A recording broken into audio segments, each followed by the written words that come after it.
budaya positif. Budaya positif itu seperti apa sih tadi? Si Bapak kebetulan ya Pak, pembahasan Bapak tentang disiplin. Salah satu bentuk budaya positif itu yaitu disiplin. Nah, disiplin di sekolah kita itu seperti apa gitu? Contoh budaya positif yang telah kita lakukan itu apa saja? Waktu saat masuk dan saat pulang, tepat waktu saat masuk dan saat pulang. Ada lagi? Apa tuh? Mungkin di sini budaya ini berarti apa yang harus yang terbiasa secara menurun ya, bisa secara turun temurun, bisa juga yang dilakukan yang kita berikan contoh kepada peserta didik. Nah, apa itu budaya positif sudah ya? Tadi salah satu contohnya yaitu tentang disiplin positif. Coba ibu bapak berdua ya, ada pasangannya ya. Di sini ibu bapak ada yang sebagai A, ada juga yang sebagai B. Punten yang doa-doaan. Ayo doa-doaan. Bayangkan yang si A itu coba kepalkan tangannya. Bu Eni sarang Pak Wanda.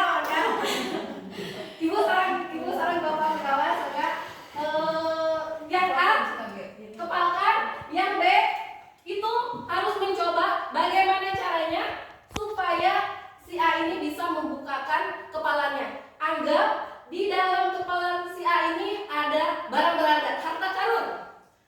Bagaimana nih caranya si B untuk membuka kepala tangannya ini? Mau menghardik, mau mewadahinya, mau intimidasi, mau menggelitik, kumaha carana supaya tangannya teh bisa dibuka keluar. Ibu sareng Bapak pengawas, ibu ada dulu ya Pak. Ibu, ada yang pengawas di sini. Ya ada, ibu misalnya ibu di sini Pak. Biasa ada kemarin. Yang penting si ibu membukakan tangan. Bagaimana caranya? Ini tuh ibu ya sampai harus terbuka. Boleh memohon. Biasa, bagaimana caranya? Bagaimana caranya supaya tangan si ibu ini dibuka? Mau membujuknya, mau menggelitiknya, mau menghardiknya. So, coba praktekkan ibu bapak. Diberi waktu 30 menit sampai terbuka. Bagaimana usaha ibu bapak untuk membuka ini? Sudah ada yang terbuka? Sudah terbuka. Terbuka? Ada yang menutup? Tidak boleh, berarti tidak terbuka ya. Nah, ini tidak terbuka. Nah, itu yang membuka tangannya sama yang tidak dibuka. Kenapa melakukan yang membuka? Kenapa melakukan menjadi membuka? Kunaon sih maka biasa judulnya dibuka? Gelek-gelek. Berarti ada kehendak dari dirinya untuk membuka lantaran getek gitu ya. Terus dia ditutup. Bagaimana caranya ini? Kenapa tidak dibuka? Kenapa Pak Wanda tidak dibuka?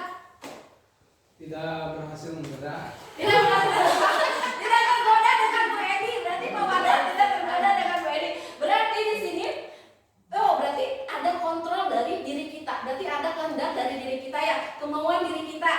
Jadi ya mah koyong dibuka dan karunya, misalnya gitu ya. Ini mah gak mau karena ini harta kita harus diperjuangkan gitu. Dipertahankan. Berarti ini ada salah satu kehendak dari diri kita. Nah, teori kontrol di sini ada kontrol yang masih miskonsepsi, di mana guru itu ilusinya tuh guru mengontrol murid.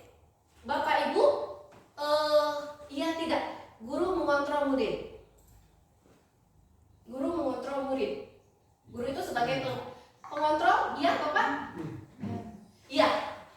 Ilusi bahwa kritik akan membuat orang merasa bersalah, dapat menguatkan karakter. Kritik yang membuat orang merasa bersalah itu menguatkan karakter. Ya tidak? Iya tidak? Ada yang iya, ada yang tidak. Ilusi juga bahwa kontrol itu semua penguatan positif, efektif, dan bermanfaat. Dengan adanya kontrol itu bahwa penguatan positif itu efektif dan bermanfaat. Jadi guru itu dengan ada memberikan efektif itu akan bermanfaat untuk siswa. Jadi meskipun dengan cara penekanan, dengan cara menghardiknya, memarahinya, itu akan bermanfaat katanya. Iya tidak? Pernah melakukan? Ya bisa jadi, bisa tidak. Terus ilusi bahwa orang dewasa memiliki hak untuk memaksa. Nih kita sebagai orang dewasa, sebagai guru, hak untuk memaksa. Pernah? Tergantung keadaan situasi. Tapi pernah melakukan? Pernah. Berarti apa yang disebutkan oleh Dr. William Glasser bahwa ini sebagian besar telah kita lakukan, itu merupakan miskonsepsi, kesalahan tentang kontrol. Bagaimana sih sebenarnya kontrol itu? Nanti kita akan bahas selanjutnya. Nah, seseorang bisa berubah dari paradigma stimulus respon kepada pendekatan teori kontrol, di mana bila kita ingin membuat kemajuan perlahan sedikit demi sedikit, ubahlah sikap atau perilaku Anda. Namun bila kita ingin memperbaiki cara-cara utama kita, maka kita perlu mengubah kerangka acuan kita. Ubahlah bagaimana Anda melihat dunia. Jadi di sini sebelum kita melakukan perubahan pada diri orang lain, berubahlah tata cara kita. Merubahlah mulai dari diri kita. Misalnya kita ingin anak-anak itu datang tepat waktu ke sekolah, tidak membuang sampah sembarangan. Nah, berarti kita sebagai guru di sini, sebagai pendidik ya, ibu-ibu di sini, ibu bapak guru pasti sudah senior kan ya, di sini udah pasti pro lah, udah hebat-hebat. Datang pagi sebelum siswa harusnya kita menyambut siswa harusnya, tapi abdi oge maos sok kasihanan murah kali tos logat kadang lebih lengkap. Nah, seharusnya kita ingin merubah disiplin anak itu kita dulu gitu. Jadi mungkin nanti kedepannya ibu kepala sekolah akan membuat piket guru ya Bu. Jadi ada yang piket untuk menyambut anak. Kenapa kita perlu menyambut anak? Karena itu salah satu cara mendisiplinkan siswa. Nah, dengan disiplin itu akan semakin baik, itu sesuai dengan visi sekolah kita ya. Kita disiplin, kemarin sudah dibahas visi sekolah kita.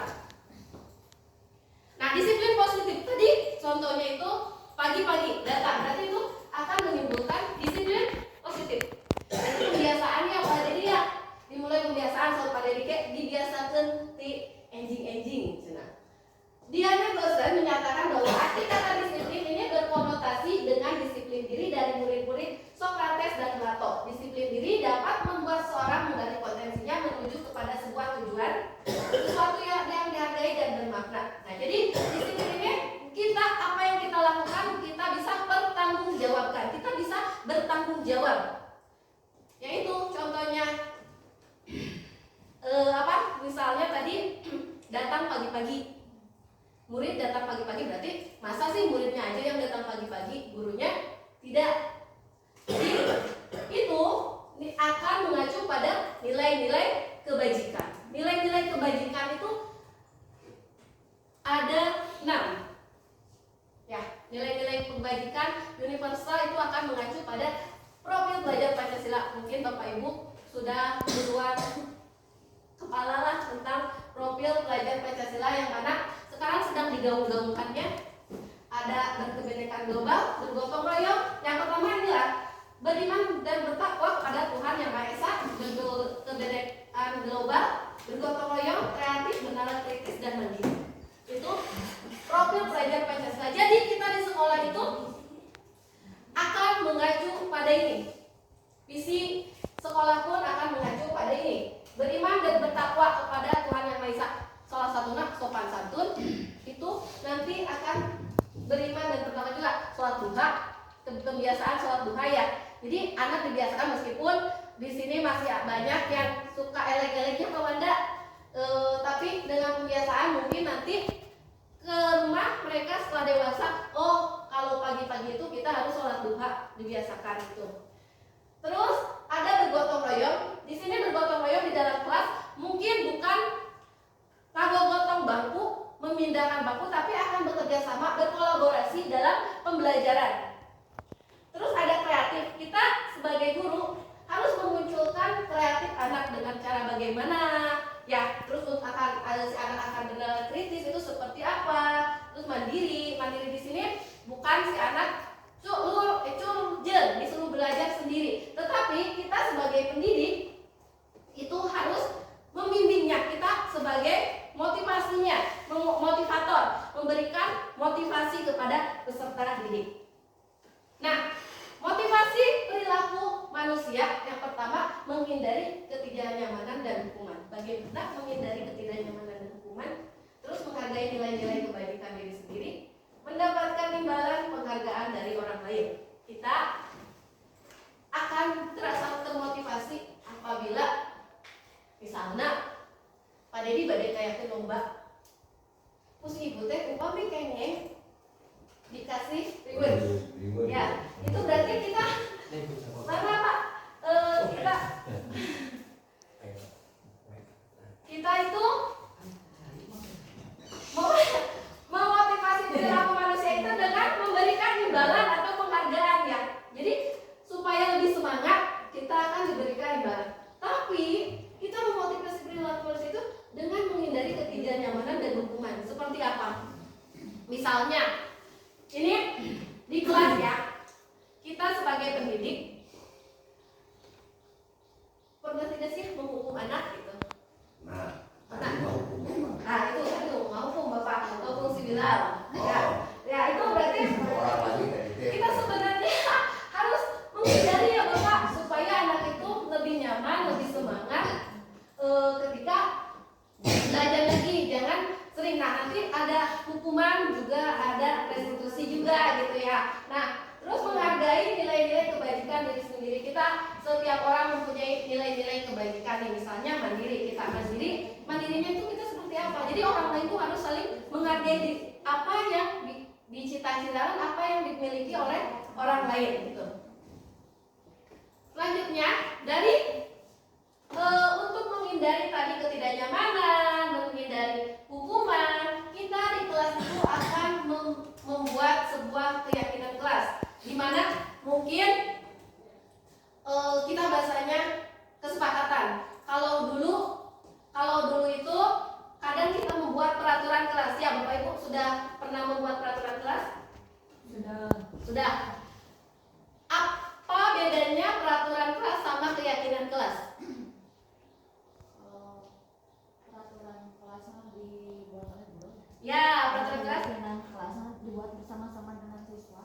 Ya, jadi beda ya antara keyakinan kelas dengan peraturan kelas, di mana keyakinan kelas itu kita membuatnya dengan sama-sama dengan siswa. Nah, si siswa ditanya dulu nih, kalian mau di kelas tuh supaya pembelajaran nyaman, aman, menyenangkan, itu mau seperti apa?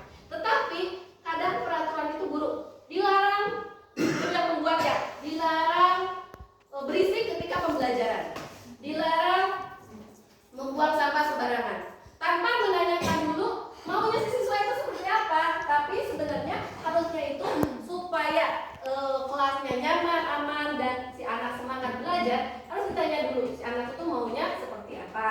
Pak Dedi asok ditaruh kurang kali? Karena ditaruh bahkan ketika anak yang tidak memiliki tata tertib disuruh masuk ke kelas, disuruh pulang aja kamu kalau. Oh, berarti itu ada penghukuman, nanti ada Ancaman nanti ya. HP. Nanti itu ada ancaman, ada penghukuman, ada juga membuat merasa bersalah nanti ke depannya ada. Nah di sini kita membuat keyakinan kelas itu di dalamnya itu ada nilai-nilai kebajikan, kita disepakati. Terus dalam kata-kata keyakinan kelas itu tidak ada kata negatif. Kenapa? Karena memori anak itu ketika depannya dilarang buang sampah sembarangan. Yang diingatnya buang sampah sembarangan. Sama saya menonton apa sih COC ya, si kata Shakira itu di mana kita itu harus memotivasi diri dengan kalimat-kalimat positif. Begitupun dengan untuk keyakinan kelas. Kenapa? Karena dunia ini, beliau bilangnya dunia ini apa?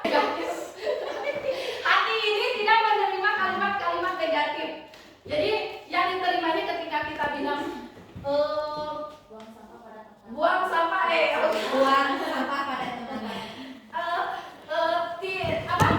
Semoga kita tidak sakit ya. Nah, yang hati kita terima itu sakitnya tidaknya tidak diterima sama Allah itu kebetulan ya Allah ijabah doanya mungkin. Jadi ketika kita membuat peraturan untuk keyakinan kelas itu kita buat kalimat positif. Kita mungkin si anak-anak itu akan membuatnya negatif, ya gak apa-apa, itu gak apa-apa si anak ketika kita membuat keyakinan kelas, gak apa-apa si anak tidak berisik ketika belajar. Nah, nanti setelah kita kumpulkan itu akan kita urutkan yang sama, terus kita ubah yang mana awalnya kalimat negatif menjadi kalimat positif. Ya, kalimat misalnya tadi Bu tidak membuang sampah sembarangan. Kita tanyakan lagi, kalau untuk kelas atas kita tanyakan lagi ke peserta didik, ini kalimat positifnya bagaimana. Tetapi mungkin untuk kelas bawah 1, 2 itu bisa kita tuntun. Ya, bisa kita ajak bareng-bareng ini. Kalau tidak itu berarti kalimat negatif kita ke ibu-ibu guru kelas 1, kelas 2 sudah hebat bisa. Saya melihat di kelas 2 sudah ada keyakinan kelas. Ya, nah di situ sudah tidak ada kalimat negatif kalau tidak salah. Keyakinan kelas. Yang tidak ada kalimat negatif itu sudah bagus, berarti sudah melaksanakan. Nah, di sini tadi sudah ya, keyakinan kelas bersifat lebih abstrak daripada peraturan yang rinci dan konkret. Terus keyakinan kelas berupa pernyataan-pernyataan universal. Kenapa universal itu berarti pendapat dari peserta didik. Nasihat dalam dibuat dalam bentuk positif. Udah ya saya jelaskan. Kontribusi, jadi kita ketika anak itu melakukan keyakinan kelas, menulis keyakinan kelas, jadi si anak itu ingat karena yang membuatnya itu anak sendiri, bukan kita. Jadi ketika kalau kita yang membuat, si anak ada mas ibu lu ada benar gitu kan. Jadi sok hilaf, tapi ketika mereka membuat, kita bisa menanyakan apa keyakinan kelas yang kalian buat gitu. Nah, prosedur pembentukan keyakinan kelas atau sekolah. Keyakinan kelas berarti itu bisa dibuat di dalam kelas, tapi kalau keyakinan sekolah ini bisa dibuat di sekolah. Misalnya si ibu yang membimbingnya, ibu kepala sekolah, kayak orang mengasih guru-guru di SD Cipulute. Terus kita misalnya kita tuh ingin mengadakan rapat tiap bulan, kita ingin makan-makan tiap bulan, itu kan gak apa-apa ya. Itu kemauan dari setiap individu guru-guru. Nanti sama si ibu yang positifnya, yang kesepakatan bersama, nanti sepakati lagi sama bersama-sama, itu akan dijadikan keyakinan sekolah.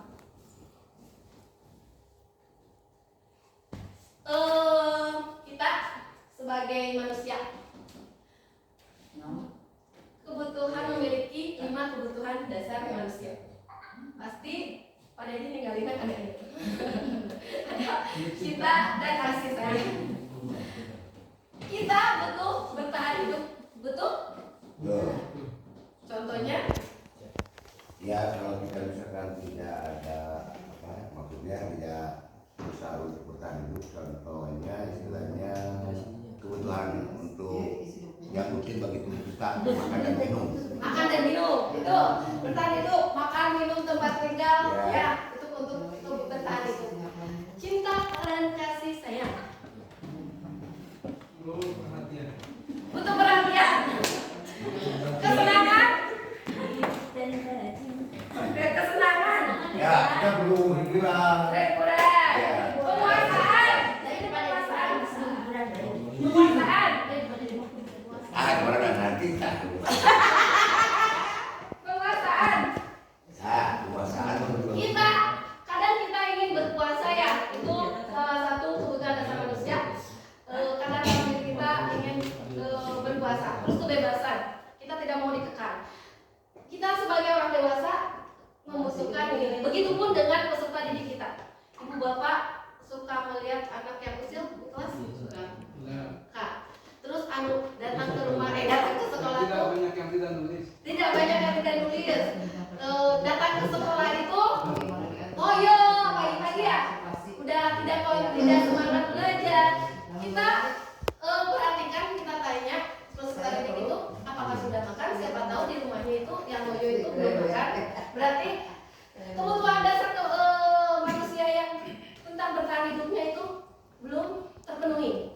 Misalnya yang iseng nih di kelas genep ada si Abdal sama si Aden. Dia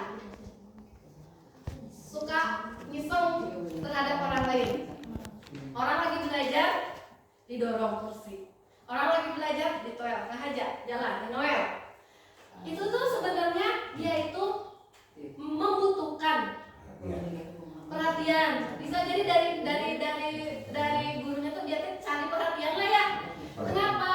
Karena mungkin cinta dan kasih sayangnya kurang maksimal lah dari orang ya, kita kurang maksimal mungkin karena orang tuanya tidak ada.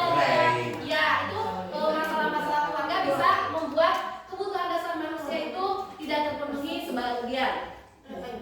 Ada juga penguasaan di sini, mungkin ada anak yang ngajak bola. ingin dominan. Nah iya, ingin dominan di kelasnya itu. Kalau ada yang tidak nurut sama dia, nanti Ada sanksinya dari ya, dia. ada hukuman dari dia. Itu mah teh dikucilkeun lah, arek diajarkan dulu lah, itu bagaimana. Itu mungkin kebutuhan dasar penguasaannya, dia butuh penguasaan yang lebih. Jadi yang begitu itu harus kita perhatikan. Kita harus lebih memberikan perhatian lebih kepada anak-anak yang kekurangan pemenuhan akan kebutuhan dasarnya. Nah, di sini kita bisa membuat anak yang tadi kayak si Aden, kayak si Abdal itu dengan cara yang positif. Mungkin anak yang suka iseng ketika belajar itu akan lebih efektif, akan lebih bekerja ketika mereka belajarnya itu dengan praktek. Dicoba waktu itu di kelas 6 praktek, mereka antusias gitu. Jadi kita coba salurkan kekurangan mereka, kebutuhan mereka dengan cara yang positif. Misalnya di kelas 3 ada yang kebutuhan sosial, karena cari perhatian gitu. Kita coba perhatikan dia beri apa, dia beri sesuatu yang dia aktif, dia bisa mengikuti pembelajaran meskipun tidak sepenuhnya seperti murid-murid yang lain. Ya, kita juga bisa membangun komunikasi dengan ajak dia berbicara dari hati ke hati. Bapak kabupaten itu mah beda dari murid. Murid ya. Kita sebagai guru itu ada 5 posisi kontrol. Ya, yang mana posisi kontrol sebagai penghukum, membuat merasa bersalah teman, pemantau, manajer. Menurut Bapak Ibu, di antara kelima ini posisi kontrol yang mana yang lebih baik? Teman? Pemantau? Tapi Bapak Ibu pernah melakukan 5 posisi ini? Pernah? Penghukum, tadi tadi si Bilal dihukum gitu ya. Membuat merasa bersalah itu seperti apa sih? Teman itu posisi kontrol teman itu seperti apa? Posisi pemantau itu seperti apa? Posisi manajer itu seperti apa? Mari kita bahas satu-satu. Tapi sebelum membahas ini, apakah Ibu mau memberikan ice breaking? Mau membantu memberikan ice breaking? Maksudnya itu kan bahasa intelektual. Oh iya.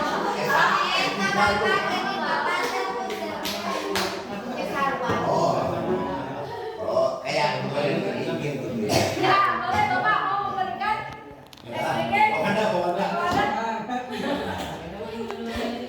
Anak soleh. Nah, kita sebagai posisi kontrol penghukum, guru ketika ada anak bersalah juga menghardik. Nah, dia akan perkataan yang sebetulnya itu cek ibu ge, kita bari ngolokot gitu ya bahasanya, cek ibu ge sama wekeun eta gitu kan. Terus ekspresinya kita ketika kita marah itu bagaimana ya Bapak Ibu sudah tahu lah ya. Jadi Orang marah. nah, kita kan menghukum anak ya, anak membuat kesalahan. Ini posisinya kita itu sebagai penghukum. Kadang kita jangan tiba-tiba ke anak, kamu kemana aja gitu kan. Waktu istirahat misalnya anak pulang masuk ya, kemana we kos apa jam masuk gitu kan. Nah terus ekspresi kita itu melotot. Nah patuhi aturan saya gitu kan. Tadi misalnya kesiangan, kamu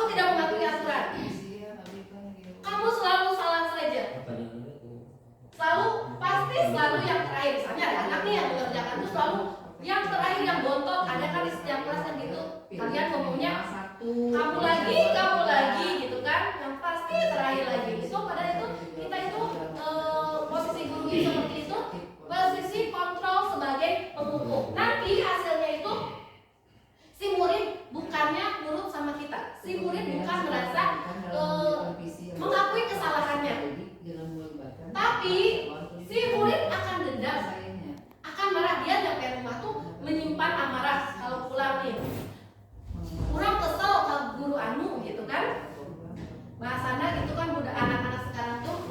Atau enggak ketika anak sedang nilai dimarahi, dia mencoret-coret bukunya. Bisa jadi mungkin Pak lamun kelas genep motor pada di sarung Pak Sidik dikepesan si Abdal jeung si Aldo misalnya tapi dicarekan dengan cara menghukum. Bisa jadi seperti itu. Yang kedua, posisi kita yang kedua yaitu membuat merasa bersalah. Nada suara kita membelah sedih gitu. Misalnya, ibu kecewa sekali sama kamu. Kamu tahu nggak?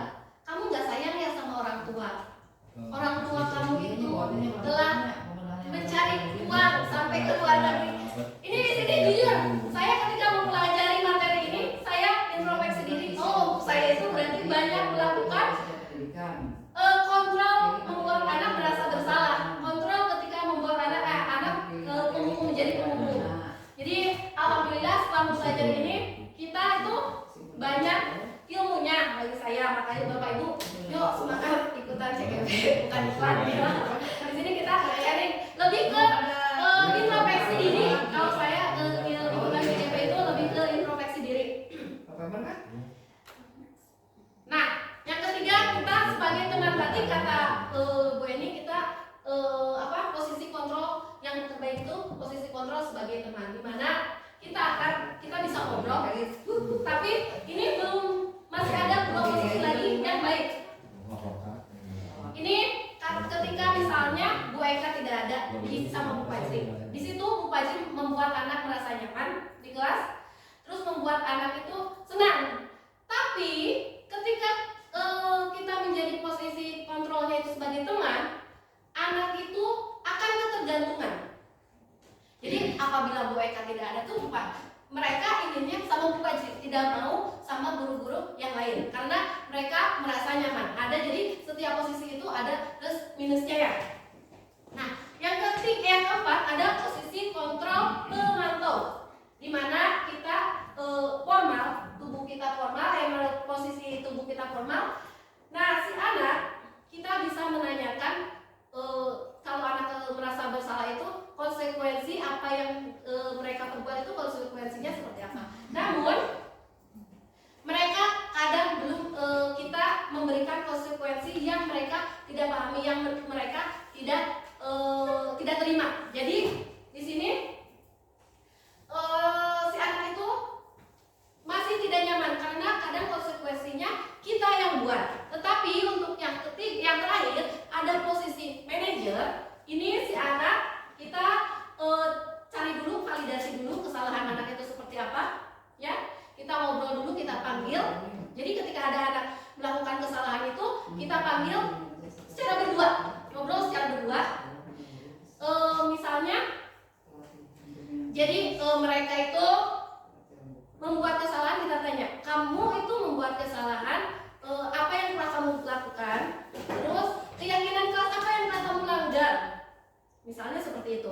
Nah di sini si anak itu akan mempunyai tujuan. Maksudnya akan dengan sendirinya dia akan tahu cara memperbaikinya. Karena kita tanya keyakinan kelas A seperti apa yang dia langgar. Terus bagaimana kalau melakukan kesalahan seperti itu kita harus bagaimana? Ya. Jadi si anak tidak kita judge gitu. Kamu salah gitu. Kamu kamu harus hukumannya harus seperti ini, tidak seperti itu. Nah, dalam menyelesaikan masalah ketika ada anak bermasalah, kita bisa melakukan segitiga restitusi. Jadi tadi yang terbaik itu guru dalam menghadapi permasalahan di kelasnya atau di sekolah itu kita sebagai posisi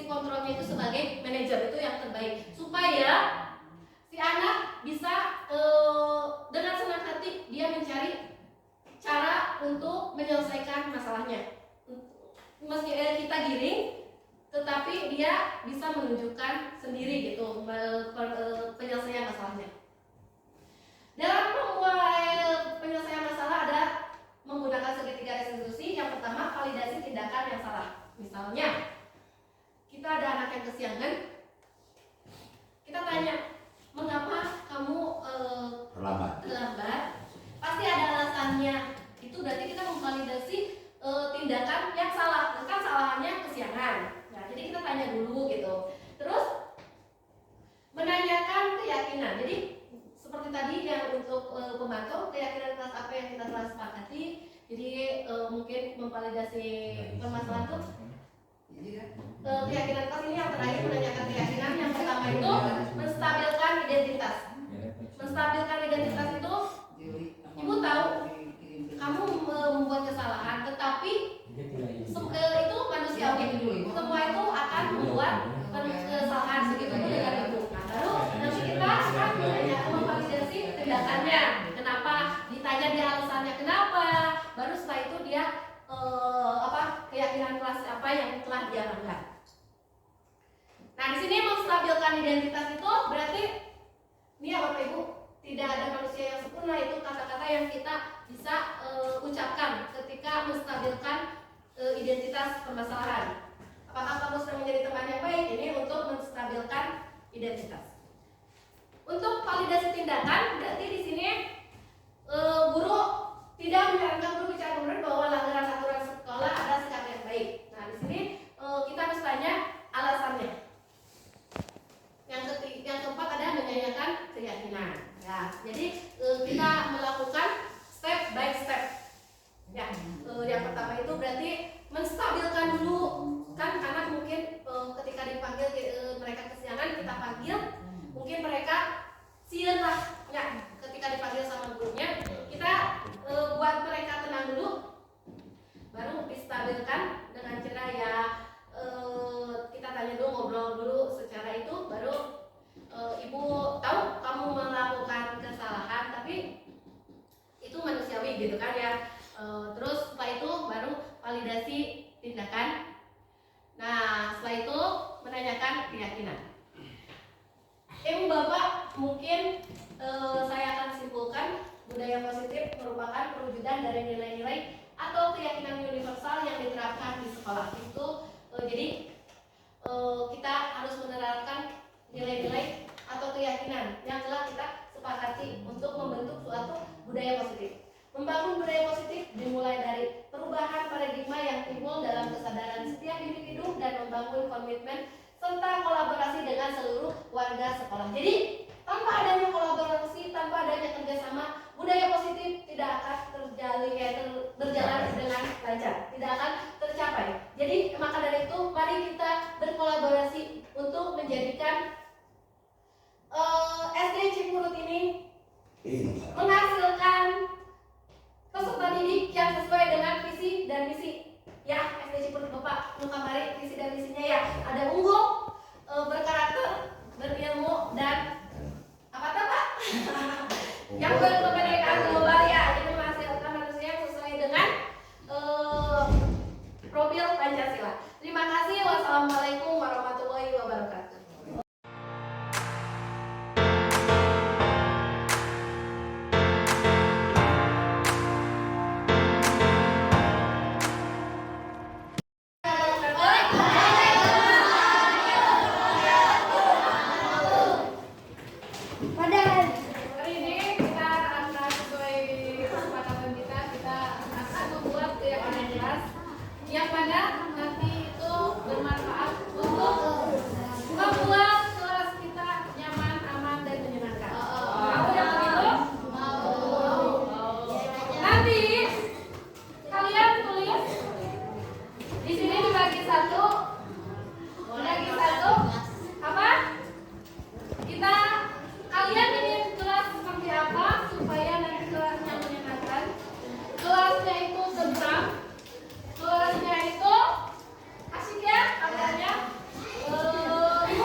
Jangan terlalu tinggi, ibu susah ngambilnya.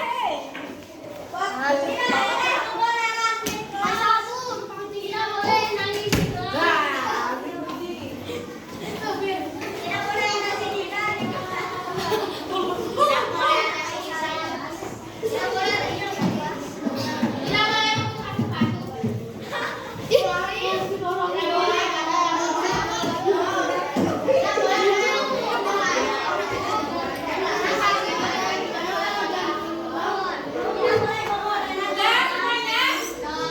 Sudah semuanya? Ayo Elvira. Sudah Elvira. Sudah Elvira cepat. Di sini ada kemauan kalian, tetapi ini masih menggunakan bahasa ada kata tidak. Kita ubah kata tidak ini menjadi kata yang positif. Kita perhatikan dulu, ada ini ada jangan bermain di kelas. Tidak boleh membuang sampah di kelas. Tidak boleh makan di kelas, nih sama ya. Tidak boleh makan di kelas. Mana yang tidak boleh makan di kelas? Jangan buang sampah di meja dan di luar kelas, berarti luar kelas. Iya, maksudnya tidak boleh membuang sampah sembarangan kali ya. Nah, jangan membuang sampah di kelas, jangan main bola di kelas, sama. Jangan bermain-main di kelas, sama nih, jangan main bola kayak bermain-main. Tidak boleh membuang sampah di kolong meja. Kita tidak membawa sampah meja. Tidak boleh menyebut-nyebut nama orang tua. Tidak boleh pacaran. Ada yang pacaran? Ada. Tidak boleh menyebut nama orang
Ini